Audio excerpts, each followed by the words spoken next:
नमस्कार दोस्तों, स्वागत है आप सभी का ग्रीन टीवी के खास कार्यक्रम किसान बुलेटिन में। और मैं हूं आपकी सेवक और मित्र पारुल यादव। आज के किसान बुलेटिन में सबसे पहले नजर डालेंगे किसानों को कृषि सिंचाई यंत्रों पर कितनी सब्सिडी देगी सरकार और किस यंत्र पर मिलेगी कितनी सब्सिडी। इसके बाद जानेंगे राइपनिंग चैम्बर लगाने के लिए बिहार सरकार किस तरह करेगी किसानों की मदद। फिर जानेंगे मिलेट्स की खेती और सेवन को प्रोत्साहित करने के लिए यूपी सरकार ने उठाया क्या विशेष कदम। किसानों तक सिंचाई संबंधित योजनाओं का लाभ पहुंचाने के लिए उत्तर प्रदेश सरकार द्वारा तरह तरह के प्रयास किए जा रहे हैं। केंद्र सरकार द्वारा संचालित की जा रही प्रधानमंत्री कृषि सिंचाई योजना के तहत माइक्रो इरिगेशन योजना का फायदा ज्यादा से ज्यादा किसान उठा सकें, इसके लिए उत्तर प्रदेश सरकार ने हाल फिलहाल में एक पोर्टल तैयार किया है, जिसके सुचारू रूप से संचालन के लिए उद्यानिकी विभाग द्वारा एक प्रशिक्षण शिविर का भी आयोजन किया गया था, जिसमें किसानों को सरकार द्वारा चलाई जा रही विभिन्न कृषि सिंचाई योजनाओं के तहत मिलने वाले लाभ के बारे में जानकारी दी गई। इनमें राज्य के लघु एवं सीमांत किसानों को ड्रिप, मिनी, माइक्रो स्प्रिंकलर लागत का 90% और अन्य कृषकों को 80% अनुदान मिलता है। वहीं portable semi permanent rain gun sprinkler पर राज्य के लघु एवं सीमांत किसानों को लागत का 75% एवं अन्य कृषकों को 65% तक का अनुदान दिया जाता है। माइक्रो इरिगेशन से आच्छादन बढ़ाए जाने का कार्यक्रम भारत सरकार एवं प्रदेश सरकार की प्राथमिकता परक कार्यक्रमों में सम्मिलित है, जिसे फ्लैगशिप योजना के रूप में उद्यान एवं खाद्य प्रसंस्करण विभाग द्वारा प्रदेश के समस्त जनपदों में संचालित किया जा रहा है। प्रशिक्षण शिविर में मौजूद उद्यान निदेशक द्वारा पर drop more crop micro irrigation योजना के संबंध में विस्तृत जानकारी देते हुए बताया है कि ये योजना उत्तर प्रदेश के समस्त जनपदों में लागू है।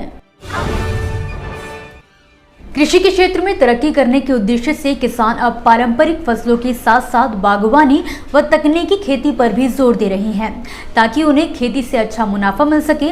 वहीं सरकार द्वारा भी ऐसे प्रयास किए जा रहे हैं कि जिनके जरिए किसानों को बागवानी के लिए प्रोत्साहित किया जा सके।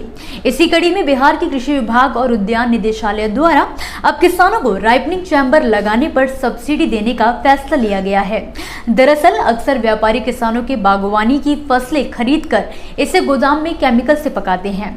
केमिकल से पके हुए फल स्वास्थ्य के लिए हानिकारक होते हैं, जिस पर रोक लगाने के लिए बिहार सरकार एकीकृत बागवानी विकास मिशन योजना के तहत व्यक्तिगत किसानों और उद्यमी किसानों को राइपनिंग चैम्बर के लिए इकाई लागत पर 50% और एफपीओ एफवीसी को इकाई लागत पर अधिकतम 75% सब्सिडी देने जा रही है। यानी कि इस योजना के तहत इकाई लागत 1 लाख रुपए की लागत से राइपनिंग चैम्बर लगवाते हैं तो इस पर आपको इकाई लागत की 50% सब्सिडी विभाग की ओर से दी जाएगी। एक्सपर्ट्स की माने तो राइपनिंग चैम्बर बागवानी फलों को पकाने की एक कृत्रिम तकनीक है।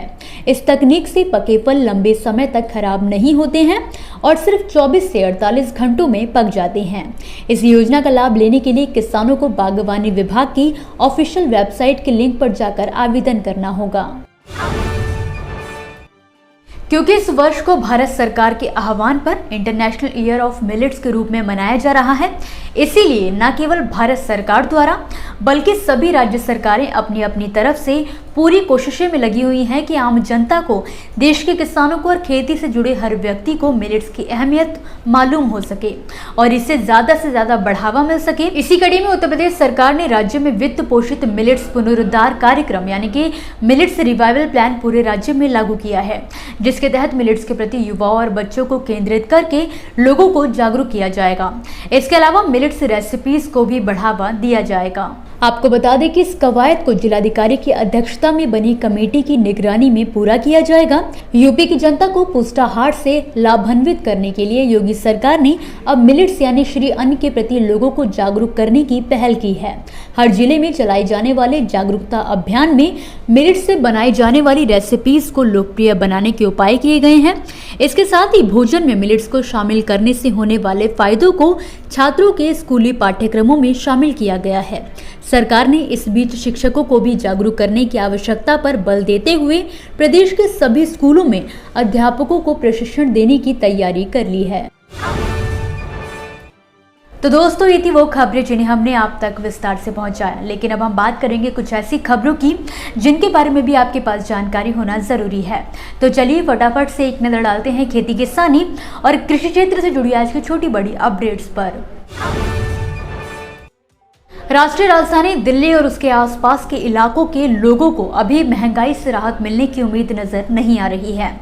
दरअसल कीमतों में गिरावट आने के बाद दिल्ली एनसीआर में टमाटर फिर से एक बार महंगा हो गया है। मदर डेयरी 250 रुपए किलो से भी ज्यादा कीमत पर टमाटर बेच रहा है। ऐसे में एक्सपर्ट्स का कहना है कि आने वाले दिनों में टमाटर की कीमतों में इससे भी ज्यादा बढ़ोतरी होने की संभावना है। उत्तराखंड के उधम सिंह नगर में किसानों का आंदोलन दिल्ली किसान आंदोलन का रूप धारण करता नजर आ रहा है। ये मुख्यमंत्री के गृह जनपद में 20 गांवों की लगभग 6000 एकड़ भूमि को लेकर किसानों ने हजारों की संख्या में विशाल जुलूस निकाला और तहसील बाजपुर के परिसर में अनिश्चितकालीन धरने पर बैठ गए हैं। बुधवार को धरने का दूसरा दिन रहा, जिसमें सैकड़ों किसानों ने हिस्सा लिया। मौसम की मार के चलते इस समय किसानों के सामने बड़ी समस्या आ खड़ी हुई है। खेती से पिछड़े यूपी के 26,35,749 किसान अपना कर्ज नहीं चुका पाए हैं। एक खबर की माने तो इन किसानों को 31 मार्च 2023 तक 35,691 करोड़ रुपए का कर्ज चुकाना था, लेकिन मौसम की बेरुखी और अति से किसानों की खेती प्रभावित हुई है, जिसका असर किसानों पर साफ पड़ता दिखाई दे रहा है।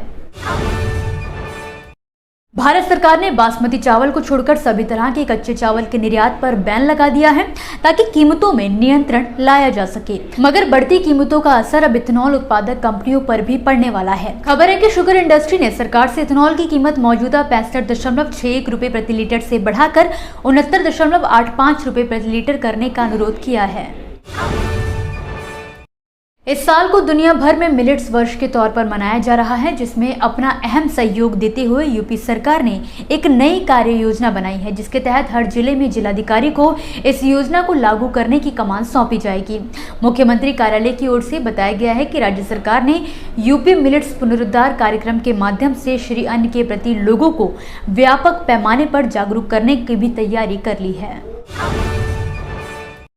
इसी के साथ आज के किसान बुलेटिन की बड़ी खबरों में फिलहाल के लिए बस इतना ही। आप मुझे दीजिए इजाजत और देखते रहिए ग्रीन टीवी। नमस्कार।